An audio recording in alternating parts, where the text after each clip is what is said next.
everybody. Welcome to another episode of Miss Z TV. Today, we are going on a magical journey under the sea with my favorite book of all time, Flotsam by David Weissner. The word flotsam is a word I had never heard before reading this book. So I looked it up in the dictionary and I learned that the word flotsam means stuff that washes onto the beach from the ocean. You may have seen flotsam before if you've ever been to the beach. Here's an example.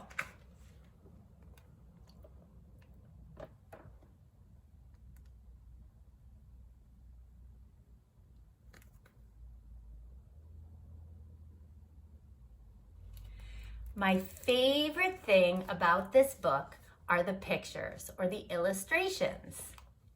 Not only are they beautiful, but they tell a strange and magical story.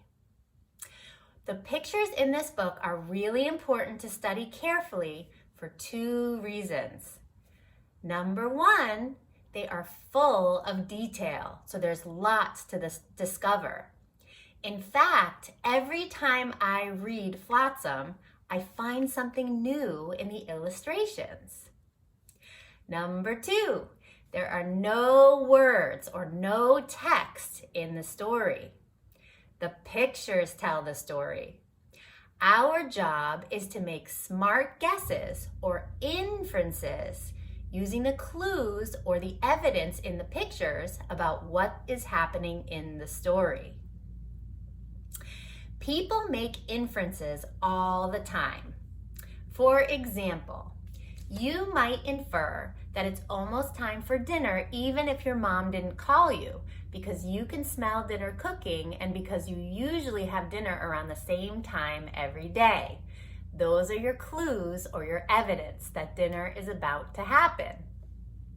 You might infer that your friend is sad even though she didn't tell you she's sad, because you can see clues or evidence on her face, like she's not smiling and she's looking down, or she has a frown on her face. You might infer that a character in a movie is kind because they're always sharing and helping. You might infer that a classmate of yours is lazy because they never do their schoolwork. You might infer that your teacher is proud of your class or disappointed in your class by looking at her face and by looking around the room. Those are your clues or your evidence about how your teacher is feeling and what she might be thinking. Before we start our adventure, for all of the students working on speech sounds, you know who you are. Stop the video, go get a pen and a piece of paper, and start your assignment, which is in the notes of this video. Okay, I think we are ready to read. So we're gonna start by looking for clues or evidence and making inferences about what the story might be about. We already know something about the word flotsam, stuff that floats onto the beach from the ocean. And we can see in the illustration that there's a giant fish and some smaller fish swimming around under the water. And there's something reflected in the fish's eye. Let's take a closer look. You may or may not have seen one of these before, but it's an old-fashioned camera. Nowadays, most of us take pictures on our phones, but in the old days, we used to have cameras, and you'd have to put film inside the camera to capture the pictures, and then you'd have to take that film out and bring it to a special store to have the film developed or your pictures printed. So, given the clues, the word flotsam, and this camera floating under the water, we can make a smart guess that this camera may wash up onto the beach and be an important part of this story. Let's read. In the first illustration, we have a giant clue about the setting or the place that the story takes place. At the beach, and we can see a boy playing around on the shore, maybe looking for little sea creatures.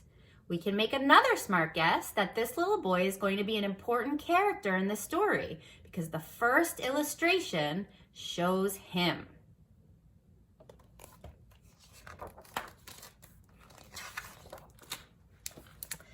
Next, we see an illustration of someone studying a hermit crab very closely.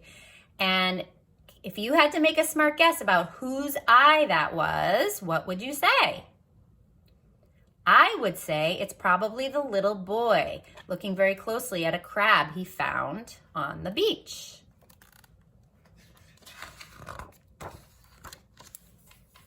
And we can make another smart guess that this is our main character again, studying his hermit crab. We notice he has a magnifying glass. And if we look around in the illustration, we can see that he also has a microscope and some binoculars. So, what can we infer based on the clues or evidence in the illustrations about this little boy? What does he like to do? Well, we can tell that he's very curious and he likes to study the sea creatures around him. So he's brought all of his tools to the beach so he can do that. And here we have a little box, and inside that box it looks like he's collected some more sea life to study because we made a smart guess that he's a curious boy.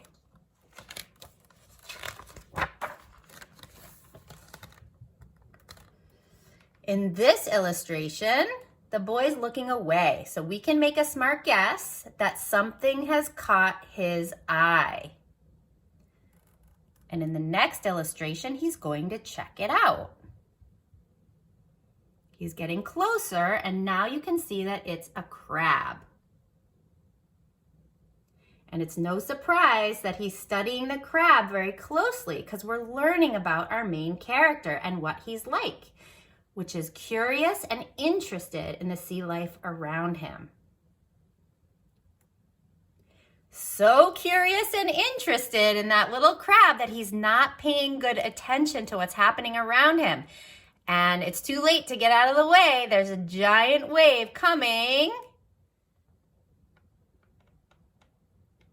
And it splashed him right down along with the crab and his bucket and his shovel.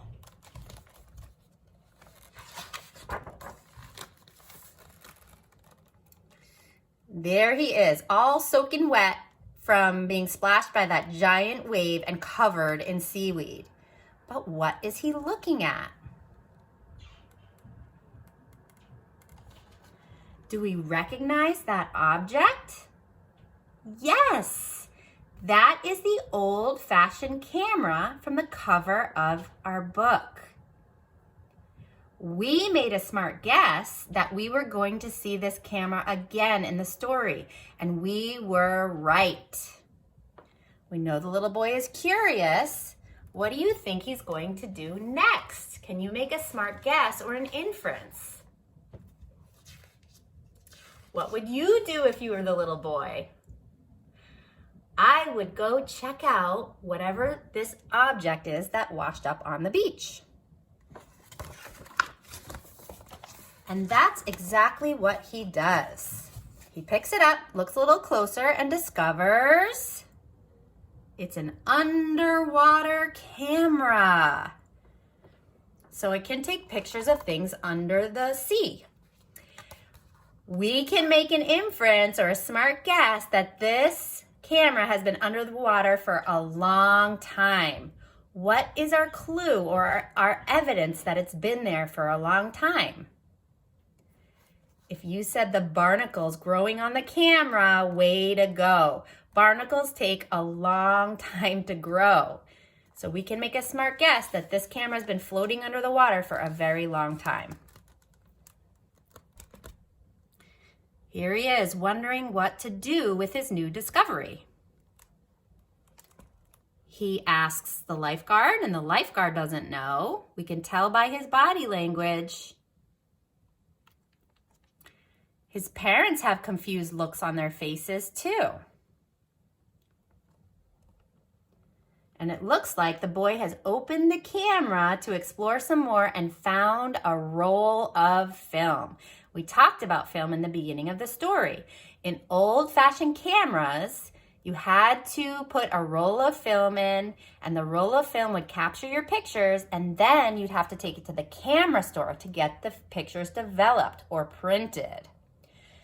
Let's make a smart guess or an inference about what the boy is going to do next. What would you do next if you found a roll of film in an old-fashioned camera?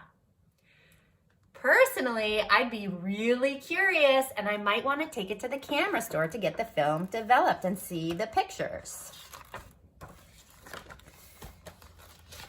And because we made a good inference, we can see that that's exactly what the little boy does. He runs off the beach, runs down the street, and runs in to the 1 hour photo store.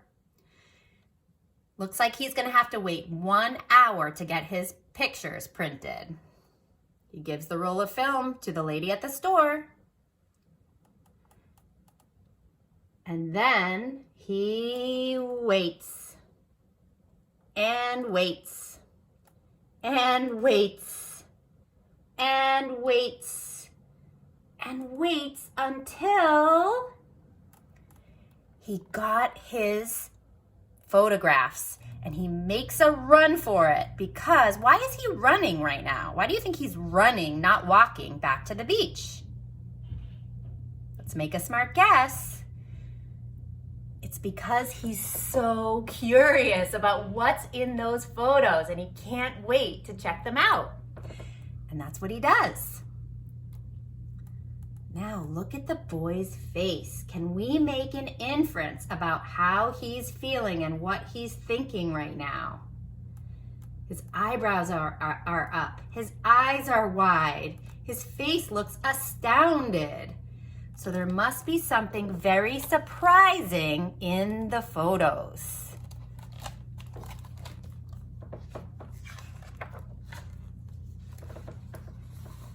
And sure enough, we see a very unusual picture. A school of fish swimming under the water, and one of them is a robot fish.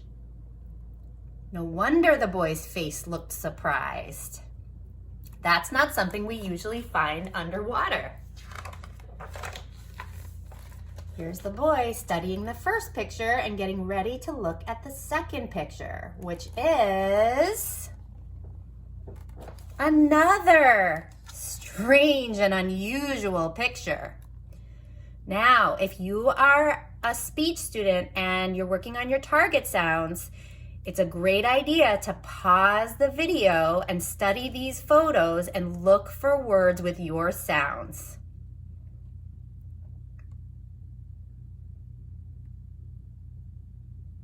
What is going on in this photo? Really unusual. And here's another one. If we zoom in close, we can see that this is not just any old hot air balloon.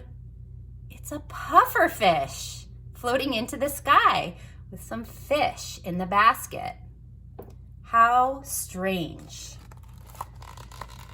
The next one is strange and unusual too. Some giant sea turtles swimming through the ocean, but there's something unusual about them if we look really closely. They each have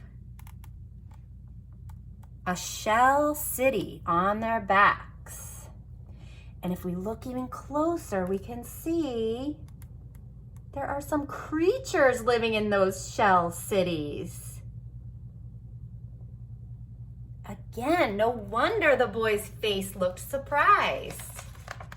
These are not pictures you would expect to see. Here's another one. This time it looks like aliens have come and landed underwater in their spaceship, and they're checking out the underwater landscape. Almost like tourists in a new city.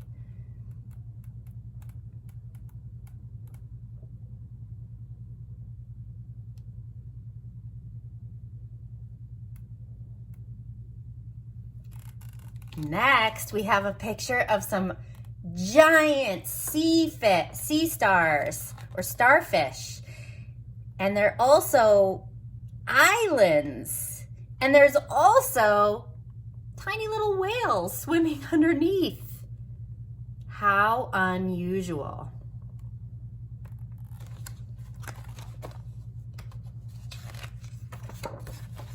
And now we have another photo, this time of some people, some kids.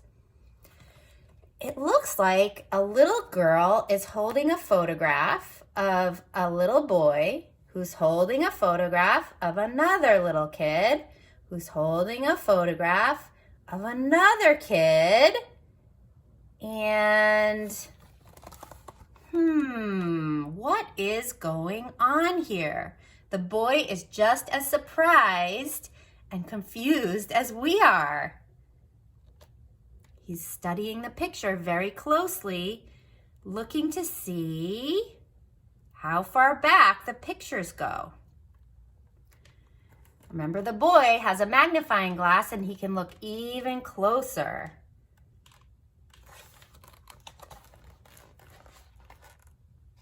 We can make a smart guess or an inference that those pictures go on and on and on. And we would be right.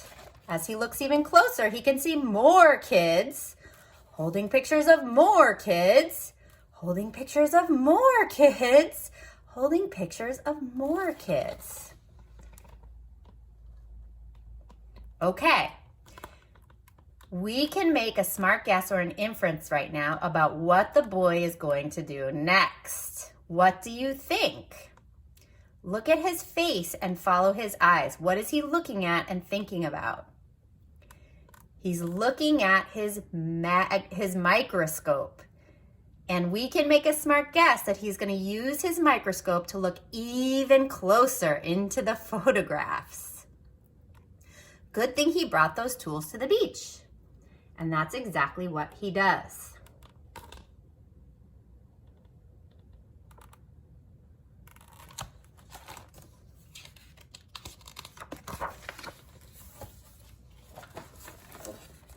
And the pictures do, in fact, continue to go on and on and on. These little numbers here indicate how many times the microscope is zooming in to look closer and closer at the photo. So this is 10 times, 25 times, you can see even further back, 40 times, even further back, 55 times, even further back, and finally 70 times. And if we look at the progression of these photos, we can see something changing. First, the photos go from color to black and white. And then the style of the children's clothing starts to change. Until we get to the original or the first photo ever taken on the roll of film. He's zoomed in 70 times, and we can see this little boy standing in a black and white photo, and we can see the style of his clothing is a little different than what we see in clothing today. Same with the people on the beach. So we can make a smart guess that this picture is not recent, or it didn't happen a short time ago, it happened a long time ago. And we can also make a smart guess that all the pictures go back in time a little bit. So these pictures have been going on for quite a long time. And the boy is discovering that. He's still feeling pretty baffled and surprised about what he found. But it looks like the day is starting to come to an end. And we can see his parents here. Can you read his mom's body language and make a smart guess about what she might be saying? If you said she's probably saying it's time to go home, I agree with you. Very nice, smart guess. But the boy can't pull himself away from these interesting and magical photos. He's wondering what to do next. And I'm wondering what you would do next. Can we make a smart guess or an inference about what the boy is going to do? If you said he's going to take a picture of himself now, I agree. Let's see if we're right. Looks like he's set up his old-fashioned camera so he can take a selfie. And that's exactly what he's doing. He's got his shovel handle on the button so that he can take a picture, a selfie. And of course, he's holding up the picture of the kid holding the picture of the kid holding the picture of the kid holding the picture, and so on and so on.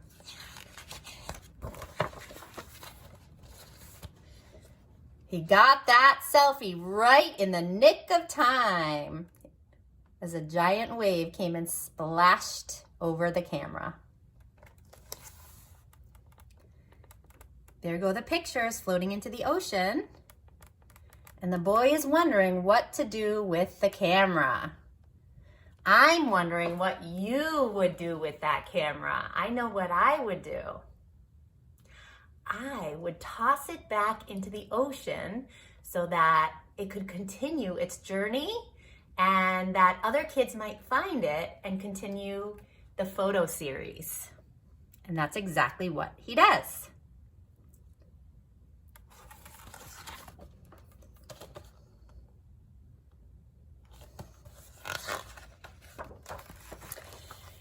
And the camera is back on its oceanic journey, floating out to sea under the moon as the sun goes down, getting washed away by the waves, swept away by the waves, caught by a school of squid,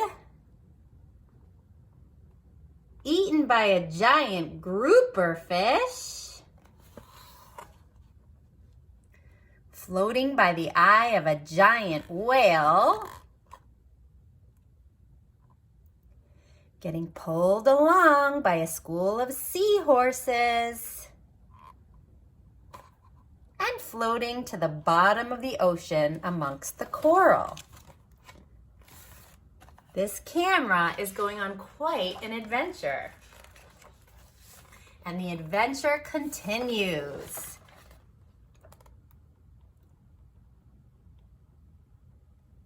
In our magical underwater journey.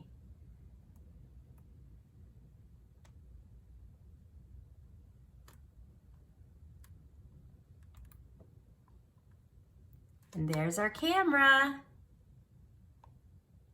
getting to see all the magical things happening under the sea.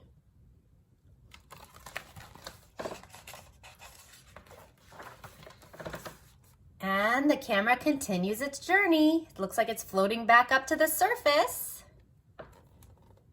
It got snagged by a seabird and carried off.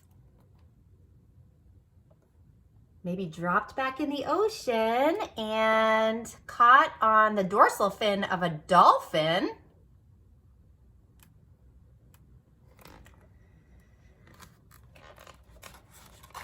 Getting tossed around by some giant waves. I see a mountain in the background that reminds me of Mount Fuji, which is in Japan. So I'm wondering if the camera is floating by Japan in this picture. And then maybe Antarctica with the ice caps and the penguins. There it is. The penguins are studying this strange object. And finally, to more tropical waters. I can tell it's tropical because I see palm trees. And it looks like it's going to become flotsam again. I see someone sitting on the beach. What do you think is going to happen next? Can you make an inference or a smart guess about what's going to happen?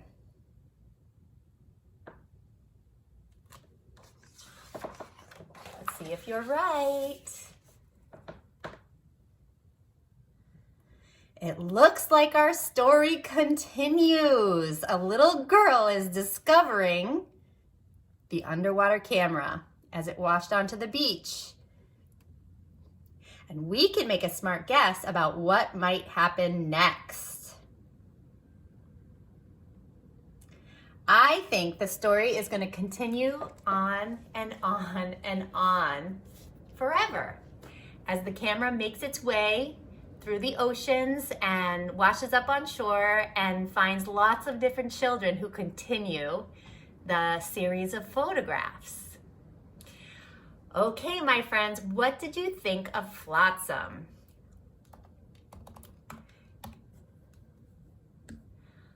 It was quite an adventure. Without inferencing, we would not have been able to understand this story because there are no words. You will need inferencing skills your whole life for all kinds of things. School, your friends, your family, and pretty much everywhere you go. The better you are at inferencing, the easier it will be to understand what's going on. So keep practicing. You can practice by using books, movies, or TV shows, and even real-life situations. Use the clues around you to make smart guesses or inferences about what's going on. Play a game with your family by watching a show or a movie, pausing it, and making smart guesses about what's happening. Whomever gets the most points for correct guesses at the end of the show or movie is the winner. There are lots of fun ways to practice your inferencing skills. Well, what did you think of Flotsam? Give me a thumbs up if you loved it, and give me a thumbs down if you thought, it wasn't for me. For me, it's a big thumbs up. And speaking of thumbs ups, it is shout out time. Some of my students did great work on their speech assignments this week, and they deserve a big shout out. Elephant is here, and I'm gonna have to wake him up because he fell asleep during the lesson. But I'm gonna bring her out because I know she would not want to miss shout outs. All right, Elephant, are you ready? Time to wake up and give shout outs. Oh, she's coming, she's coming. Here we go. All right, so Elephant, here she is. Hi, Elephant, do you want to help me with this? Yeah, I'd love to. This is my favorite part.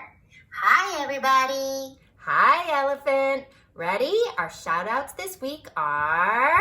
Way to go, Faye. Way to go, William. Way to go, Derek. Awesome job. Thanks, Elephant. Nice work, guys. I'm going to give you a big cheer.